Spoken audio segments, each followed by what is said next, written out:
Esophageal wall is made up of four discrete layers from inside out: mucosa, submucosa, muscularis propria, and advential layer.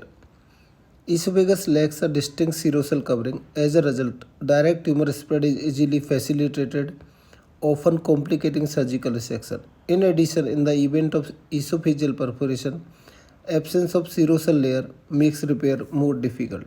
First layer is mucosal layer.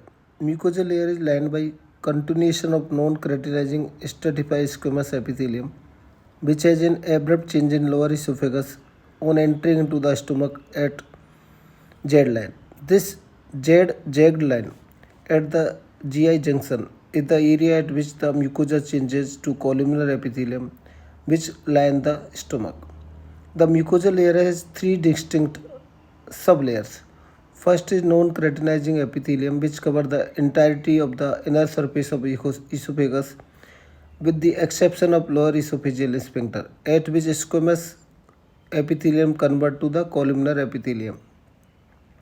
And thin layer of connective tissue, the lamina propria, is the second sublayer, and third layer is muscularis mucosae, comprising irregularly arranged longitudinal fiber of smooth muscle extending from the esophagus into the rest of the GI tract. So, three sublayer of the mucosa: stratified squamous epithelium, lamina propria, and muscularis mucosa. On endoscopy, you can see clearly Z line. Above the Z line, there is grayish pink mucosa of the esophagus, and that is smooth mucosa. Below the Z line, there is reddish pink mucosa of the gastric, means stomach mucosa, that is having bulges and depression. So this Z line demarcate the gastroesophageal junction, as well as it demarcate the mucosa of the esophagus and the mucosa of the stomach. In life, the esophageal mucosa is thick superiorly and more red and thicker than the inferior, and inferior mucosa is paler. At rest, the mucosa is arranged into longitudinal folds which disappear upon distension of the esophagus. Second layer, submucosal layer. Submucosal layer loosely connects the mucosa to the underlying muscular layer. It also penetrates into the longitudinal ridges of lumen of the esophagus. It contains the larger blood vessels and Meissner plexus of the parasympathetic fiber and numerous mucinous glands, lymphocytes, and plasma cell. The esophageal mucous glands are small tubuloacinar glands. These mucous glands have acini arranged like grapes on a stem.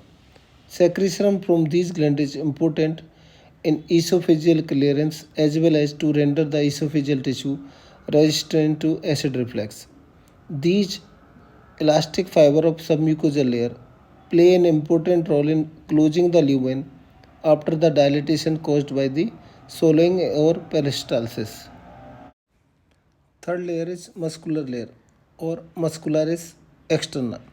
Muscular layer is responsible for esophageal motor function and is composed of an outer longitudinal and inner circular coat of the muscle fiber. It's having outer longitudinal and inner circular coat of muscle fiber. It different from stomach layer, where there is muscular layer having three layer: inner circular coat layer, in between the oblique muscle layer, and outer is the longitudinal muscle layer. So esophagus having only two: outer longitudinal and inner circular coat of the muscle fiber. These layers are typically just like intestine layers. The longitudinal layer form a continuous coverage of esophagus apart from upper 4 cm. Here the fiber diverges posteriorly to form two longitudinal bands which passes in the superior and anterior direction to attach to the cricoid cartilage. The circular fiber are continuous on the posterior aspect with the corresponding muscular layer of constrictor muscles superiorly and the muscle of the stomach. Generally, the longitudinal layer is the thicker of two layers. Upper one third of esophagus is formed by the skeletal muscle or striated muscle fibers. Middle one third by the mixture of smooth muscle and skeletal muscles, and lower one third made up of by the smooth muscle fibers only. Now fourth layer is adventitia or fibrous layer. The external fiber layer of esophagus consists of adventitia and dense connective tissue with elastic fiber. Also contain small vessels, nerve fiber, and lymphatics. This covers the esophagus and connect it with the neighboring structure. So this fibrous layer is made up of elastic fibers. So this is the last layer of the esophagus. Blood supply of esophagus.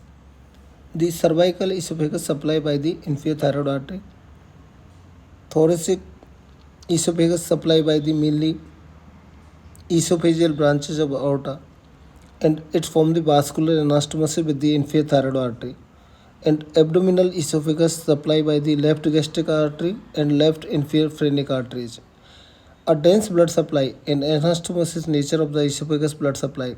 It renders the organ virtually immune to the infarction. It means it protected by large anastomosis from the necrosis. Venous drainage through the submucosal plexus in the perioesophageal venous plexus. The inferior abdominal esophagus drain into left gastric vein. Thoracic part of the esophagus drain into azygous vein, and cervical esophagus drain into inferior thyroid vein through the brachiocephalic vein. Now innervation of the esophagus. Parasympathetic innervation coming from the vagus nerve and sympathetic supply, both motor and sensory, are coming from spinal segment of T1 to T10. So esophagus having dual sources of innervation from spinal segment T1 to T10 and parasympathetic by the vagus nerve. The intrinsic innervation of the esophagus is by the two plexus. One is Orbeck plexus, second is Meissner plexus. Orbeck plexus is situated between the circular and longitudinal muscular layer, while the Meissner plexus is situated in the submucosa. Despite their different functions, Orbeck plexus regulates contraction of the outer muscle layers and Meissner regulates the secretion and peristaltic movement of the esophagus. But they both are interconnected by network of fiber. Lymphatic drainage of the esophagus. An extensive submucosal lymphatic system exists within the esophagus. Upper esophagus drain into the lower deep cervical and paratracheal and upper mediastinal node. Thoracic section drain into posterior mediastinal nodes and tracheobronchial nodes. The abdominal section drain into left gastric node as well as in celiac nodes. The lymphatic drainage, however, does not follow this pattern strictly. Within the walls of the esophagus, there are lymphatic channels which allow the flow of lymph within the organ itself. Some lymph may pass directly into the thoracic duct. So this is the lymphatic drainage of the esophagus.